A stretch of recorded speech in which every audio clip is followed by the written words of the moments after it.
Do we practice democratic exceptionalism? Do we continue to practice it in countries like Egypt, Pakistan, and others? And is that an issue? Do we look the other way? Let's look at foreign policy as I try to bring this to a close. What do we see when we look at issues of foreign policy?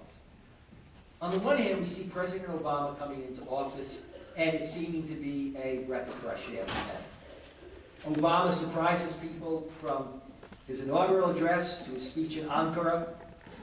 I met him in Turkey when he was giving that speech, or right after he gave the speech, to his speech in Cairo. And Obama sets out a new vision. He says that America has to return to its principles and values. Very interesting, because that's exactly what Ronald Reagan said. If some of you remember I remember watching, I'm a lifelong Democrat, so I was watching Ronald Reagan, but I'm a lifelong Democrat who voted for Barry Goldwater. Pick Nixon over Kennedy, and Catholic. So you can't, I'm an erratic personality to begin with. My politics are very erratic. There is a president that I've been criticized as being too influential with regard to him, and I never even voted for him as president, so it's very hard to predict where I come down. But I was watching Ronald Reagan that night, and I remember all of a sudden saying to myself, my God, I feel so good. He did this acceptance speech. And I thought, was it the second martini? Or what could it be? And what it was, if you go back and look at Reagan's speech, he basically said, America, we have our people held hostage, our economy's down the toilet. He didn't use that phrase. He wasn't sophisticated enough to use Brooklyn language. He said, but we can be strong again. All we have to do is remember that we've moved away from our principles and values, that we have a strong need to reclaim them. And in effect, in his own way, Obama was saying that he distanced himself from the Bush legacy. He talked about the fact that we were going to be multilateral, not unilateral, that we were going to realize that you don't just use strength, you have to use diplomacy as well, that you don't get people's respect by simply overpowering them. He talked about reaching out to the Muslim world and rebuilding bridges. He was also smart enough to talk about economic and educational development in very specific terms. Now, one can now say how much of that has remained vision, rather than delivering the beef.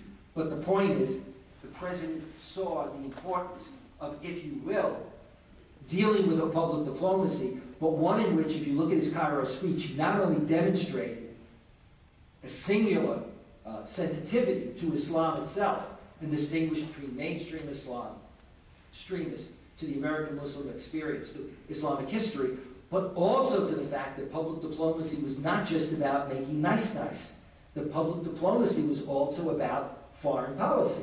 Not meaning that we had to say we were going to change all our foreign policy, but to recognize that we had problems in the way that we conducted foreign policy. We were going to re-examine it and try to operate in a more productive fashion. So he talked about even dealing with those that had clenched fists, if they were willing to. What he didn't deal with was those that had iron fists in velvet gloves, Mr. Mubarak of Egypt and many others, which are an issue. But he did deal with all of that. He recognized the need to address these issues. But what does this really mean in terms of concrete challenges? It means that the temptation to continue to respond or to listen to those that always want a military response has to be resisted.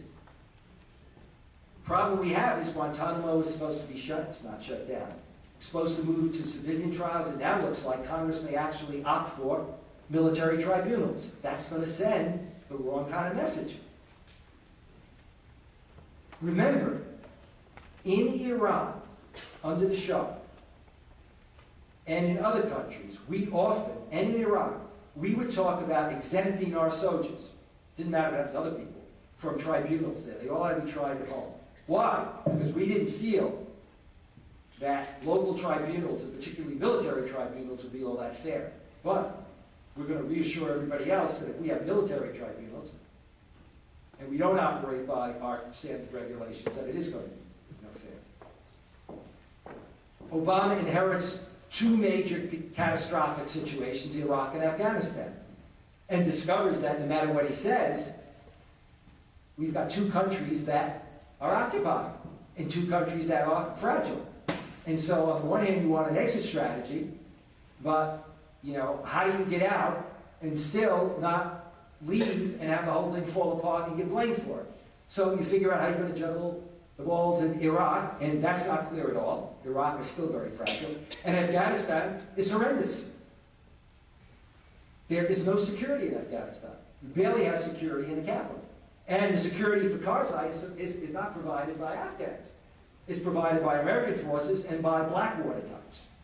You know, massive numbers of those. And having said that we're going to think about exit strategies, we then determined that we've got to put in another 30,000 troops. Well, you know, the problem with 30,000 troops, and I think that Crystal and Petraeus are trying to deal with that, is you don't want to put in 30,000 troops with the idea that you're just going to up the number of military, and it's going to be primarily for military action. It's got to be that you reach out to communities. More and more communities have to see you as providing them protection, and also that you're going to train their army and police so you can lead. If you're just putting in more bodies to fight, all you're doing is escalating the numbers of fighters, which means you're going to escalate the number of deaths, which means you're going to escalate the number of drone attacks, and read your headlines from today. You know, the downside of drone attacks is that often you make a lot of enemies. If many in Pakistan are now turning against the Pakistan Taliban because they've now become victims, how much more so will they turn against the Americans if, because of an increased American presence, you wind up not just with the extremists being killed, but lots of civilians or collateral damage taking place? That's a challenge for the administration. An equally strong challenge is the ability to engage with mainstream opposition. How do you do that with authoritarian regimes that don't suffer any mainstream opposition and that basically say you shouldn't talk to them? And particularly, how do you deal with mainstream Islamic movements when most authoritarian Muslim regimes fear these mainstream Muslim movements? Not because they're terrorists. They have terrorist groups. They're mainstream. They fear them because they're worried about, if you opened up the political system, how well they might do. And even if they didn't come to power, how strong they could be as an opposition. And so they want to crush them. And so their line to the United States is, don't get in the way. Well, you know, what do we do with that? We took a tough line with Uzbekistan for a while, and Uzbeks basically said you could pull your bases out. So now we look the other way. In Uzbekistan, do you know how they handle their opposition? It's not exaggerated. They boil them in oil, in hot oil. I mean, they throw people into hot oil. So, I mean, this is...